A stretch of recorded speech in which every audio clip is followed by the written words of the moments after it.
बिस्मिल्लाहिर्रहमानिर्रहीम। अस्सलाम वालेकुम स्टूडेंट्स, उम्मीद करता हूँ सब ठीक ठाक हैं। लास्ट लेक्चर था हमारा कोलिगेटिव प्रॉपर्टीज़। हमने कोलिगेटिव प्रॉपर्टीज़ डिस्कस की। कोलिगेटिव प्रॉपर्टीज़ की जितनी मुख्तलिफ तरह की एग्जांपल्स थी हमने वो डिस्कस की। हमने लोअरिंग ऑफ वेपर प्रेशर किया, एलिवेशन ऑफ बॉइलिंग पॉइंट हमने डिस्कस किया। उस बॉइलिंग पॉइंट को मेजरमेंट कैसे उसकी करते हैं, लैंड बर्जर्स मेथड से हमने ये डिस्कस किया। डिप्रेशन इन फ्रीजिंग पॉइंट किया। लास्ट पे जो डिप्रेशन इन फ्रीजिंग पॉइंट है उसकी मेजरमेंट हमने की थ्रू बैकमैन मेथड। और देन कोलिगेटिव प्रॉपर्टीज़ की डेली लाइफ में एप्लीकेशन की। तो इस चैप्टर का आपका लास्ट टॉपिक है, that is energetics of solution. Energetics mean energy change. Solution mean जब सोल्यूट और सॉल्वेंट आपस में मिक्स होते हैं, यानी जब हमारे पास डेली लाइफ में कोई भी सॉल्यूशन बनता है तो उसमें मस्ट कुछ ना कुछ हीट चेंज होती है। उस हीट चेंज को डिस्कस करने के लिए, उस हीट चेंज को पढ़ने के लिए हमें आज के टॉपिक की ज़रूरत होती है। और वो हीट चेंज भी आपको पता है, ये बेसिक चीज़ें हैं दोनों। ठीक, तो दोनों चीज़ों का आपको पता होना चाहिए। एनर्जेटिक का मतलब मैंने बताया एनर्जी चेंज। एनर्जी चेंज होती है दो तरीकों से, या हीट होती है रिलीज या हीट होती है अब्जॉर्ब। यानी अगर एक सॉल्यूशन बने, हीट रिलीज हो, तो ऐसे प्रोसेस को हम बोलते हैं एक्सोथर्मिक प्रोसेस। और इसी तरीके से अगर सॉल्यूशन बने और हीट अब्जॉर्ब हो, इस प्रोसेस को बोलते हैं एंडोथर्मिक प्रोसेस। नेक्स्ट बात, हमें कैसे पता चलेगा प्रोसेस एक्सोथर्मिक है या प्रोसेस एंडोथर्मिक है? तो उसका बड़ा आसान तरीका है। जिस कंटेनर में या जिस टेस्ट ट्यूब में, जिस बीकर में आप सॉल्यूशन बना रहे हैं, अगर बिफोर मिक्सिंग आप सॉल्वेंट का टेम्परेचर चेक करें और जब सॉल्यूशन बन जाए फिर उस सॉल्यूशन का टेम्परेचर चेक करें, अगर वो टेम्परेचर पहले से ज़्यादा हो तो हम बोलेंगे उसने हीट रिलीज़ की है, वो टेस्ट ट्यूब या कंटेनर या बीकर गर्म हो गया है। ऐसे प्रोसेस को बोलते हैं एक्सोथर्मिक। बिल्कुल इसी तरीके से अगर आप उस टेस्ट ट्यूब में या बीकर में सॉल्यूशन मिक्स करते हैं तो पहले से वो ठंडा हो जाता है, उसका टेम्परेचर पहले से डिक्रीज़ हो जाता है, तो हम बोलेंगे ये जो प्रोसेस होता है ये कौन सा होगा, एंडोथर्मिक प्रोसेस। सॉल्यूशन ऑलरेडी आपको पता है कि इसमें सोल्यूट और सॉल्वेंट के पार्टिकल्स मिलते हैं, देन सॉल्यूशन बनता है। इसका मतलब ये हुआ कि अगर सॉल्यूशन बनना है तो वो डिपेंड करता है तीन किस्म की फोर्सेस पे। इन फोर्सेस को आपने पहले अंडरस्टैंड करना है। यानी अगर आपने एक सॉल्यूशन बनाना है तो सॉल्यूशन के बनने पर तीन फोर्सेस इफेक्ट करती हैं। पहली होगी सोल्यूट सोल्यूट फोर्सेस, इसको एसओ फोर्सेस बोलूँगा। दूसरी होंगी सोल्यूट सॉल्वेंट सॉल्वेंट फोर्सेस, इसको एस एल कह रहा हूँ मैं। और तीसरी होगी सोल्यूट सॉल्वेंट फोर्सेस। ठीक, यानी इसका मतलब ये हुआ अगर एक सॉल्यूशन बनना है तो तीन इवेंट्स का होना ज़रूरी है। इवेंट नंबर वन, सोल्यूट के पार्टिकल से सेपरेट होंगे। इसका मतलब है इस सेपरेशन के लिए एनर्जी चाहिए, ये एनर्जी अब्जॉर्ब करेंगे और सेपरेट होंगे, तो ये प्रोसेस होगा एंडोथर्मिक। दूसरा प्रोसेस ये होना चाहिए कि सॉल्वेंट और सॉल्वेंट के पार्टिकल एक दूसरे से इस तरह सेपरेट हों कि वो सोल्यूट के लिए जगह बनाए। इट मीन यहाँ भी सेपरेशन के लिए एनर्जी रिक्वायर होगी, तब ये दोनों अलग होंगे।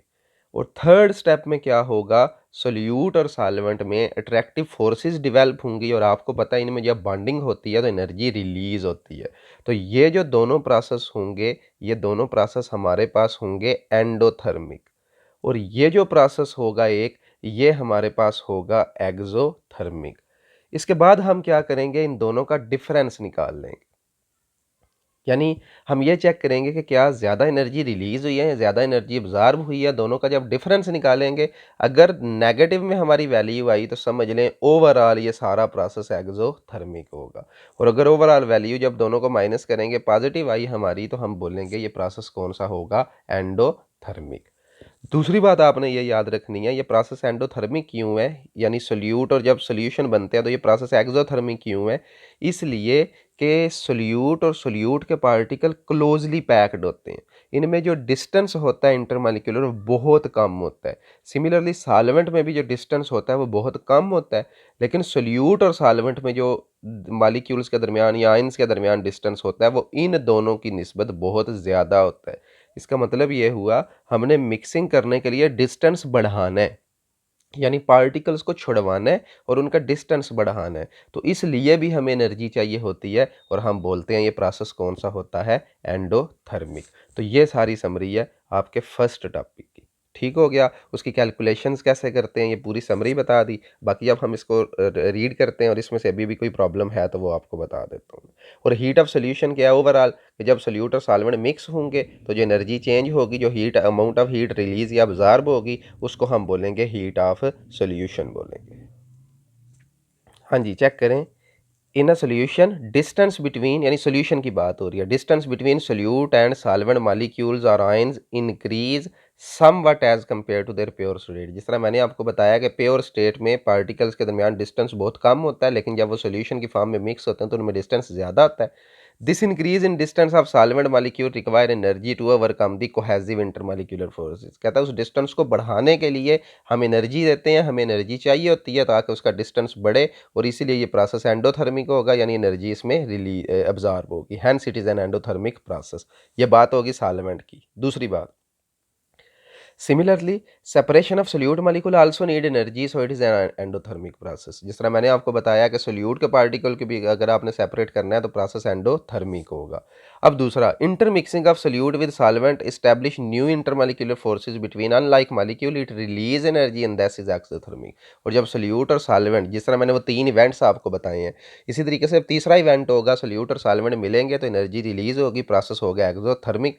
और कहता है strength of two type of forces will decide whether the process of dissolution is endothermic और एक्सोथर्मिक। यानी ये जो स्ट्रेंथ होती है सोल्यूट सॉल्वेंट में और ओवरऑल सोल्यूशन में, कहता है ये ओवरऑल हमें बताएंगे कि प्रोसेस एक्सोथर्मिक होगा या एंडोथर्मिक होगा। इसके बाद द प्रोसेस ऑफ डिसोल्यूशन अकर, यानी सोल्यूशन उस वक्त बनता है इधर अब्जॉर्प्शन और रिलीज ऑफ एनर्जी, जब या एनर्जी अब्जॉर्ब होती है या रिलीज होती है। This is due to breakage and re establishment intermolecular forces of attraction between solute and solvent. यानी ऊपर वाले सारे की समरी बताई है कि इसमें कुछ फोर्सेज ब्रेक होती हैं, आप ये लाइक पार्टिकल में से ब्रेक होती हैं और अनलाइक पार्टिकल में ये डेवलप होती हैं। और अब एक एग्जाम्पल देखें कि एक्सो और एंडो में क्या होगा। कहता है when potassium nitrate KNO3 is dissolve in water, temperature of solution decrease, it shows that it to be endothermic process. कहता है ओवरऑल फिर ये शो करता है कि प्रोसेस एंडोथर्मिक होगा। और अगर solution of lithium chloride LiCl is in water produce heat, showing that process is exothermic. तो कहता है ये प्रोसेस जो है वो एक्सोथर्मिक होगा। जिस तरह मैंने आपको बताया कि हम ओवरऑल दोनों का डिफरेंस लेंगे, कंपोनेंट्स का बिफोर मिक्सिंग और आफ्टर मिक्सिंग जो है वो हम जो हीट अमाउंट ऑफ एनर्जी या हीट है उसका जब हम डिफरेंस लेंगे फिर हमें पता चलेगा एक्सो है या एंडो है। नेगेटिव हुआ तो एक्सो, पॉजिटिव हुआ तो एंडो, ये आगे लिखा होगा। डेफिनेशन चेक करें, पहले हीट ऑफ सोल्यूशन की या फिर एंथैल्पी ऑफ सोल्यूशन की। या हीट और एंथैल्पी में मैंने आपको डिफरेंस बताया है। अगर ऑर्डिनरी कंडीशन पे हीट चेंज होती है तो उसको हम हीट ऑफ सोल्यूशन बोलेंगे। और जब 1 मोल हमारे पास हो और प्रेशर भी 1 एटमॉस्फेरिक हो, यानी 1 एटमॉस्फेरिक प्रेशर पे जो हीट रिलीज अब्जॉर्ब होती है वो हमारे पास होगी एंथैल्पी। तो डेफिनेशन नोट करें, quantity of heat energy that is absorbed or released when a substance forms solution is termed as heat of solution. और so enthalpy or heat of solution of a substance is defined as heat change when 1 mole of substance is dissolved in specific moles of solvent at a given temperature. और symbol क्या होगा, overall जो heat of solution है उसका symbol होगा delta HSOLU, solution. हम पूरा solution नहीं लिखेंगे, SOLU लिखेंगे। दी delta HSOL gives the difference between energy possessed by solution after its formation and original energy of component before mixing। यानी अगर आपने डेल्टा HSL को फाइंड करना है तो दो चीज़ों का आपने डिफरेंस निकालना है। बिफोर मिक्सिंग उनमें अट्रैक्टिव फोर्सेस कितनी है, यानी आप इसको ऐसे समझ लें, आपको पता है कि जब सोल्यूशन बनना है तो हीट रिलीज होनी है, और जब आपने सोल्यूट की फोर्सेस को ब्रेक करना है और सॉल्वेंट की फोर्सेस को ब्रेक करना है तो वो एनर्जी अब्जॉर्ब होगी। तो वो एनर्जी एक तरफ रखेंगे, एक तरफ मिक्सिंग के बाद वाली एनर्जी रखेंगे। जो मिक्सिंग के बाद वाली एनर्जी है माइनस करेंगे कंपोनेंट्स की एनर्जी को, तो हमें फाइनल डेल्टा HSOLU आज मिल जाएगा, सोल्यूशन जिसको आप बोलते हैं। ठीक हो गया, चेक करें जी। This gives the difference between energy possessed by solution after its formation and original energy of component before mixing। तो फार्मूला डेल्टा SOL इसको आप सिर्फ लिख सकते हैं, तो H solution minus H component, way delta HSLO is energy content of solution after formation, और delta H component represent the energy content of component before their mixing। और however both these factor can not actually be measure, only difference, यानी क्योंकि delta H है तो हम कहते हैं direct major तो नहीं कर सकते, हम डिफरेंस फाइंड कर सकते हैं, वो प्रैक्टिकली मेजरेबल है। और अब वैल्यूज़ देखें एक्स और एंडो का। अगर delta H S well if the value of delta H solution is negative it would mean that solution having less energy than component from which it was made hence dissolution process is exothermic. ठीक हो गया। और अगर इनका जो difference है on the other hand endothermic में होगा, डेल्टा एच वैल्यू पॉजिटिव होगी। और इसके बाद टेबल चेक करें, इसमें डिफरेंट वैल्यूज़ दी गई हैं, कुछ की पॉजिटिव है कुछ की नेगेटिव है। तो ये पॉजिटिव और नेगेटिव जस्ट मैग्नीट्यूड, ये हमें जस्ट ये बताएगा कि हीट रिलीज है या अब्जॉर्ब है, और ये एक्चुअल वैल्यू बताएगी। और ये जितनी वैल्यू ज़्यादा होगी समझ लें उतनी इंटरमॉलिक्यूलर फोर्सेस की स्ट्रेंथ ज़्यादा होगी, जितनी ये वैल्यू कम होगी उतनी ही इंटरमॉलिक्यूलर फोर्सेस की स्ट्रेंथ भी कम होगी। तो समरी इसकी चेक करें। Magnitude of heat of solution give information regarding the strength of intermolecular forces of attraction between component which mix to form solution. और when 1 mole of sodium chloride यानी 1 mole mean इतने ग्राम is dissolved in 10 mole of water then 2.008 kilo joule energy is absorbed। तो absorbed का मतलब है NaCl का बनना endothermic process होगा। तो ये आपके पास एक एग्जांपल है जी। Last topic hydration energy of ion, नाम पे फोकस करें, हाइड्रेशन एनर्जी। पहले था हीट ऑफ सोल्यूशन, उसमें हमारे पास कोई भी सोल्यूट हो सकता है, कोई भी सॉल्वेंट हो सकता है। लेकिन जब लफ्ज़ हाइड्रेशन या हाइड्रेटेड आएगा तो इसका मतलब ये होगा कि जब कोई सब्सटेंस वाटर में डिज़ोल्व होगा। ठीक, यानी अब पहले हमारे पास मैंने कोई सॉल्वेंट या कोई सोल्यूट नहीं फिक्स बताया।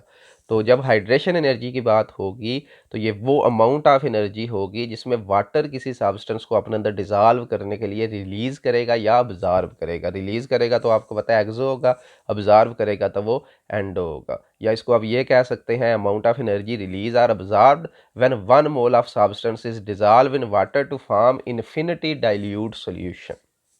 एक लफ्ज़ पे फोकस करें, इन्फिनिटी डाइल्यूट सॉल्यूशन का मतलब है जिसमें जो हमारे पास सोल्यूट है उसके होते हैं 1 मोल, और जो हमारे पास वाटर होता है अगर हम उसके 800 से लेके ऑलमोस्ट 1000 ग्राम तक यानी 1 लीटर तक अगर हमारे पास जस्ट पानी हो और 1 मोल जस्ट हमारे पास सोल्यूट हो, तो उस सूरत में हमारे पास जो सोल्यूशन बनेगा उसको हम बोलेंगे इन्फिनिटी डाइल्यूट सोल्यूशन। यहाँ भी क्या होगा, सेम वही काम, दो स्टेप्स में प्रोसेस होगा। पहले स्टेप में क्या होगा, सोल्यूट के पार्टिकल से सेपरेट होंगे, और ये हाइड्रेशन एनर्जी ऑफ क्योंकि आयन है तो इसका मतलब है वो अमाउंट ऑफ एनर्जी जो पॉजिटिव आयन और नेगेटिव आयन को सेपरेट करने के लिए चाहिए होती है। ये हम पहले भी एक दफ़ा डिस्कस कर चुके हैं, इसको हम लेटेस्ट एनर्जी कहते हैं।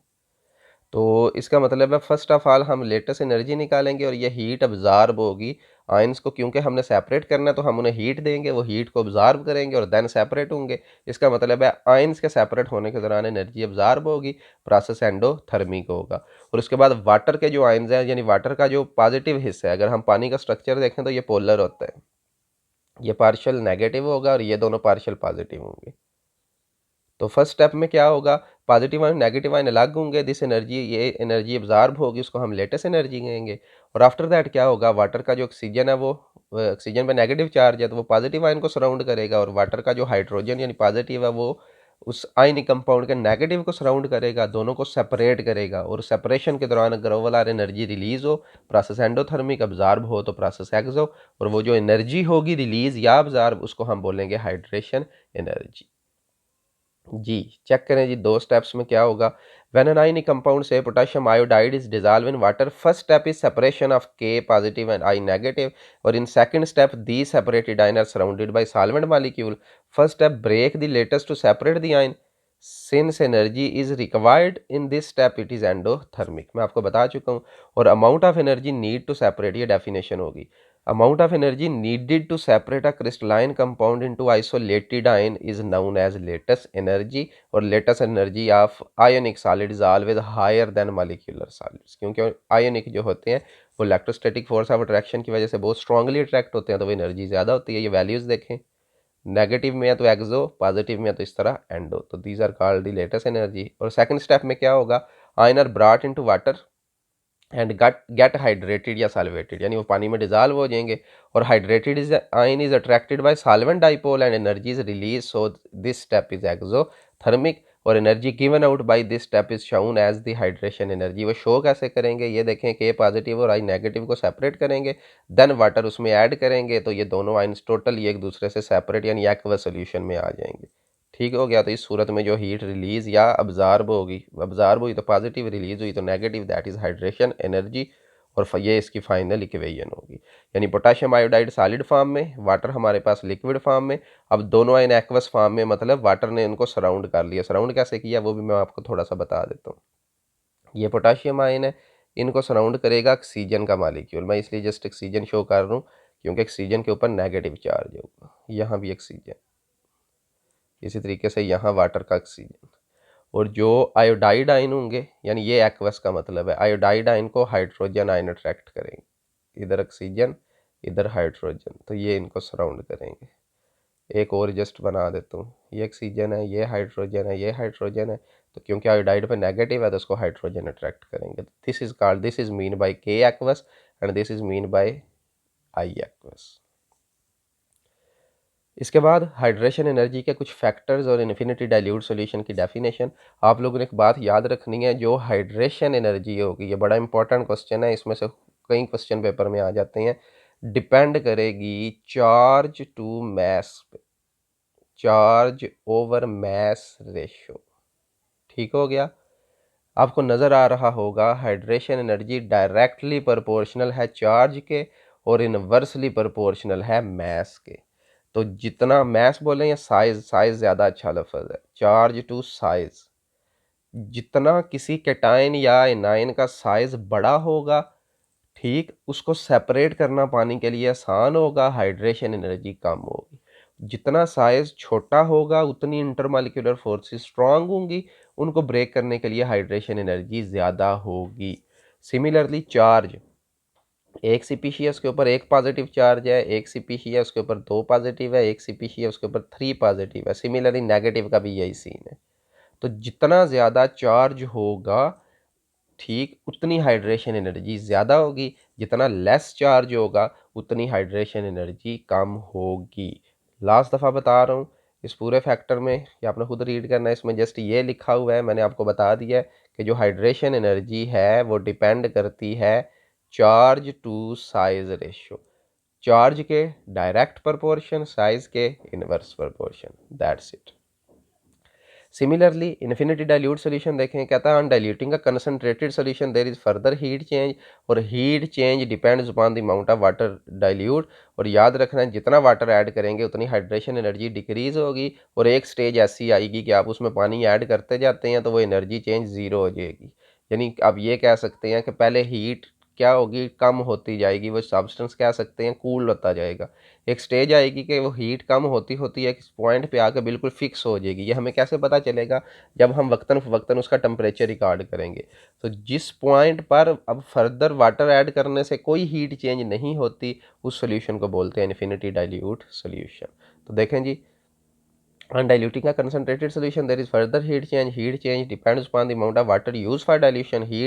The heat of dilution generally decrease, so eventually increasing the dilution process. No further heat change. This occur when there are, मैंने आपको जैसे आगे लिख के भी बताया था, there are 800 to 1000 moles of water in 1 mole of solute, और this stage is called infinity dilution and heat of solution is expressed in. तो जिस तरह NaCl की पॉजिटिव 4.8 किलो जूल एनर्जी होगी। यही आपका लास्ट टॉपिक था इस चैप्टर का। हाइड्रेशन एंड हाइड्रोलिसिस जो है हमारा स्मार्ट सिलेबस में नहीं है, आपने इसकी एक्सरसाइज अच्छे तरीके से करनी है।